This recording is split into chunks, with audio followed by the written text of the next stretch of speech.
What's up, YouTube? Welcome back to the Chance Bishop Show for episode 39 of our MLB The Show 24. Road to the show here featuring none other than Chance Bishop. You'll love to see this one right here, guys. Chance here with the New York Mets. They're finally getting something done. Let's be honest, guys. The Mets they're in the postseason. Did not see this one happening. I mean, Chance won the MVP last season to end it all, and it was a surprising end of the season, and now we're in the postseason in general. That's a pretty big turnaround for this team, especially because this team has been downright awful the last 5 years, so I'm glad they decided to make the postseason in Chance's final season under contract with New York. I mean, 6 seasons in New York, that's a long time to be a Met.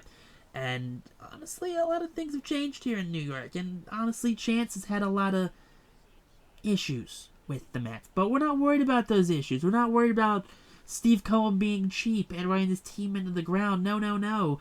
We are worried about taking on the Washington Nationals.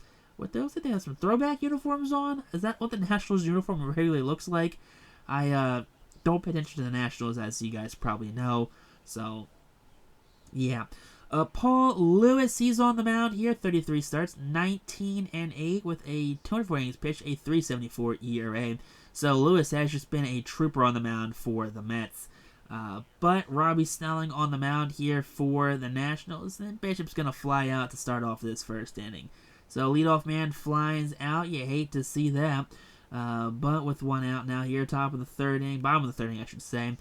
Down 2-0, drive to right field. That one is going to be tracked down by that right fielder for out number 3. Bottom half of the 6th here, down 6-0. Jeez Louise, ripped to left, high and deep. That one will be caught.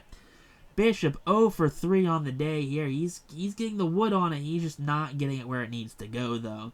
So here we go. It's 6-2 now. 6-2. Here we go. Okay, that one's gonna be ripped to left, and that one's gonna be knocked down over the head. A lot of things happened on that one. Looked like it was gonna be caught, then it was dropped. Doesn't quite matter. The fate has been sealed for the Mets. That is a loss right there. So the Mets drop game 1 here of the best of 3 series. So hopefully they can rally back in the next 2 and get the series victory. Or what's probably going to happen, they're going to win the next one and then lose the third one, because that's normally how this game likes to roll. But Snelling gets the win, 8 innings, 6 hits, 2 earned runs, 6 strikeouts. Lewis gets the loss, 5 innings, 5 hits, 3 hits, 3 earned runs. Just not a good at bat for not a good anything for Paul Lewis this game, honestly. He struggled mightily in the postseason, and it's a 7-2 Mets defeat. Nationals take a 1-0 series lead. So yeah, best of 3 series here. Hopefully the Mets can rally back and take games 2 and 3, and that's what we're looking for right now. Dylan Lesko, he's a long-time New York Met. He's been here for a hot minute, and he has gone 194 innings this season in 33 starts, a 14-10 record. A 140 whip, a 380 ERA, 176 punch-outs, 21.3% K rate, and a 9% walk rate. Alright. 0-2 count. Chance drives that one center field. That one high and just not deep. So fly out there. First out of the inning here in the first. And that's going to be that's not a very competitive at-bat, honestly, for Chance. 3-3 game here in the third, and Chance gets plunked there by roughing. So Chance on first. It's a 6-4 Mets lead. Now runner on second. Bishop rolls that over to the second baseman. That's going to be out number 1. But runner's on third now. So hopefully we can get some insurance runs or something. 7-4 the score is here. Grounder, third baseman's got it. Over to first in time. And that's going to be out number 2. So Bishop's playoff struggles continue so far in this one, as he is hitless yet again. So 2 games, 2 hitless campaigns here for Chance Bishop. That's not what you want to see right there. But hey, the Mets get the win. That's all that matters in this situation. Roughing the loss, 3 1/3, 10 hits, 7 earned runs. While Lesko the win, 7 innings, 6 hits, 4 earned runs. 6 Ks there for Dylan Lesko. But here you go. The Mets tie the series up at 1 apiece. Romero the save, Lesko the win, and Ruffing gets the loss. You definitely hate to see that one right there if you are Jude Ruffing.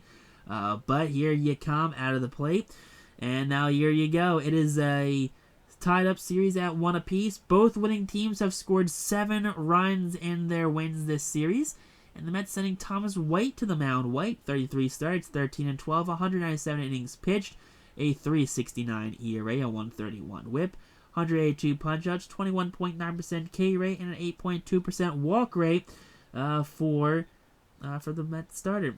Mackenzie Gore is still here, but Bishop, he lines that one to third, and he just snags it out of the air. So Nationals up 2-0 here.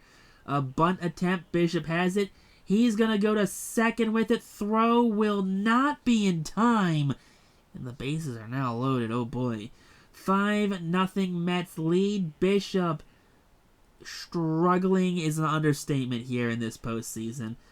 Bishop has been hitless every game so far. He is 0 for 2 today. And come on, that's a high and deep drive. We're down 7-0, and there you go. That's a base knock. Solo shot there for Chance Bishop. That's his first hit of the postseason, by the way. First hit for Chance Bishop. You don't like to see that. You would have loved that if that was game 1 and that was, his second, third at bat of the campaign, but not game 3 down by 7 runs. That's not when you want to see a player get their first hit of the postseason. Not a good postseason run at all for Chance Bishop. But here you go. He drives that one. Drives that one just straight up. That's going to be out number 3 right there. That ends the inning. And the Nationals take this series very easily from the New York Mets. The Mets really no contested them in this campaign at all. There was literally zero anything the Mets could do. It just, I don't know. It just seemed like every time the Mets started to do one thing, the Nationals just went, okay, we're just going to come back better. Outside of game 2, it just did not go the Mets' way. It's not the Mets' time right now, and there's going to be a lot of questions rolling into this offseason. There really is going to be a lot of questions. The Marlins defeat the White Sox in the 2031 World Series. What a wild freaking World Series matchup that is. Marlins, White Sox. That's bonkers. Absolutely bonkers. O'Neal Cruz wins MVP there for the Diamondbacks. Yamamoto wins Cy Young. Good for Yoshinobu Yamamoto. Bucky Lentz gets batting title. Pearson gets reliever of the year. That guy gets rookie of the year. O'Neal Cruz. Okay, so Tanner Houck, Alejandro Kirk gets a gold glove. Clemens gets a gold glove. Johnson the gold glove. Chance Bishop, retains his dominance there at third, gets the gold glove. Evan Carter. I mean, you guys don't need me to tell you guys everyone who wins an award here. Maybe someone crazy pops up here. Maybe that one I'll acknowledge. But look at that Bishop. There you go. He wins the Silver Slugger. Of course he does. He's just too good. Spencer Steer's up there. Dylan Cruz, good to see him doing well. Wyatt Langford wins postseason MVP. Former Texas Ranger. And Yoan Moncada, former White Sox, wins World Series MVP. What a wild turn of events. Nolan Jones wins MVP. Paul Skeens wins Cy Young for the Angels. So now they have Paul Skeens and Jared Jones. Skeens has won back-to-back Cy Youngs, by the way. Luis Arias is back with the Twins. I don't know if anyone noticed that one. And he's won a batting title with them again. Robert Hutchinson, the Rookie of the Year, is not in the majors. He's in the minors. I don't understand how that happens. I guess he gets demoted for the playoffs and the team makes it, and I don't know. I'm not sure how this stuff works.